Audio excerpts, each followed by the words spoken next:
Look, just by reading the title, I know some of you guys are gonna start storming the comments, calling me a hater. You can stop typing now. But the main reason I created this video is to talk about the f***ups Daima created and failed to fix.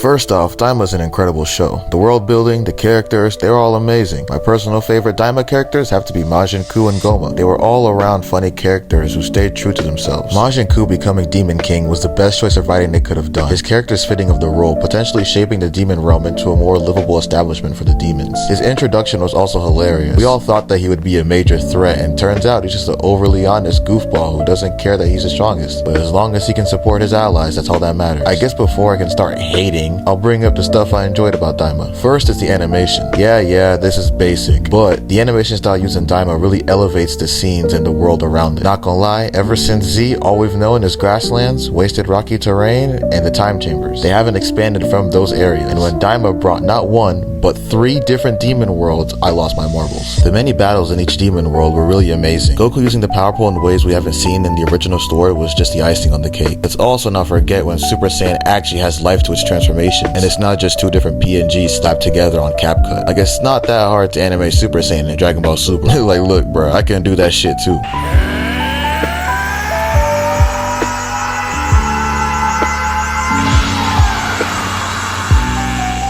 Learning that the Supreme Kai actually had a family was also mind-blowing. Not only that, but he actually has a name. Finding out the Namekians were also living in the demon world before they left was a shocker. This also brings up the most important character, Neva. When he was first introduced, I just thought he was a dirty old guy like Master Roshi. He was 2 marbles away from losing their minds, but I was wrong. Neva's magic and plot control over the story is probably one of the best displays of magic we've ever seen in Dragon Ball. I'd have to say he's a 10 out of 10 side character. Well, glazing time is over. Now we gotta bring up the plot holes. First off, Vegeta going Super Saiyan 3. This was a fire moment, both in kid and adult versions. However, why? Most people I've seen on Twitter said, oh well, why didn't he use it when Bulma got slapped? Well, the question is easy to answer.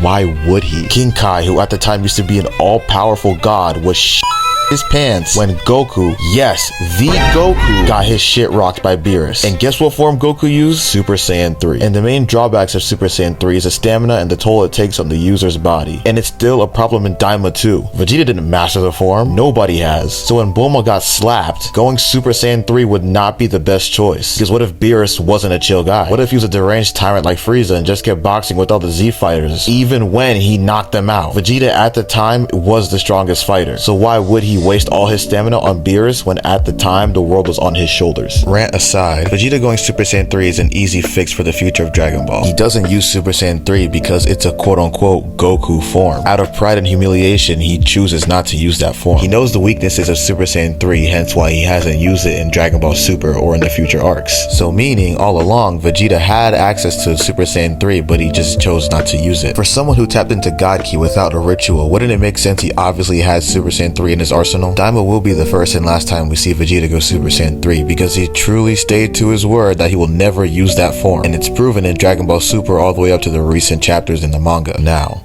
the biggest problem of all of Daima is Super Saiyan 4. Again, don't get me wrong, this was a peak moment. I mean shit, it broke the internet 3 times. But just because it's peak doesn't mean it gets a free pass. If Goku only had access to this form because of Neva, I would have let it slide. It would then create a future arc in the Dragon Ball manga for the Z Warriors to go back to the demon realm and have Neva give this form back to him. But no, apparently all Goku had to do was train, off screen by the way, and he's just like, yeah, I knew this was a thing. Like what? This is like the beast form all over again. Oh, I just trained for a little bit, but Piccolo getting hurt really ticked me off. Well, I guess Gohan's training has been proven due to him being the clean god, so I guess his fraudulent form gets a pass. Y'all are not ready for this conversation. But back to Goku. If this form was used once and only as a kid, it wouldn't be a problem. But he not only knew about this form, but now he can just tap into it like it's nothing as an adult. This really just takes the potential story they could have created to make this form officially useful and canon in the future manga. Like for example, they could have said, oh yeah, you know that god form you got? Well, it's a fake. And Super Saiyan 4 is the real God form due to Yamoshi still having his tail. Then they could have had a whole arc to try and tap into the power, both Goku and Vegeta. But nope, this is typical Dragon Ball manner. All you have to do is train off screen in a little plot armor and you get a new form. Or even better, all you have to do is spam powering up, then think about your family and boom, a new variant of a God form. Or let's not forget when you just scream endlessly and now all of a sudden you're on par with a bunch of gods? I swear these writers need to stop handing out these trick-or-treat ass forms just for plot relevancy. And no, I'm not one of those, oh, I wish when it was about Super Saiyans and when they struggle to get their forms. No, that's not me. But I also value a story or origins of how these people unlock their forms. Super Saiyan 2 did this perfectly because this all started out as Goku's theory that they can become stronger than their normal Super Saiyan states, and Gohan's power being hinted at ever since the beginning of the Saiyan saga. Super Saiyan God was also a really good story, and they really just don't care about that form because they gave us Super Saiyan Blue like a whole 2 years later. Like, who asked for this? This is literally just Super Saiyan with blue hair dye. Alright, at this point I'm just ranting. I hate Super Saiyan Blue that much. It's just a fraudulent form. Tell me why like Android 17 can keep up with him, or better yet, Krillin. I'm done. Bulma, do you have anything else to say?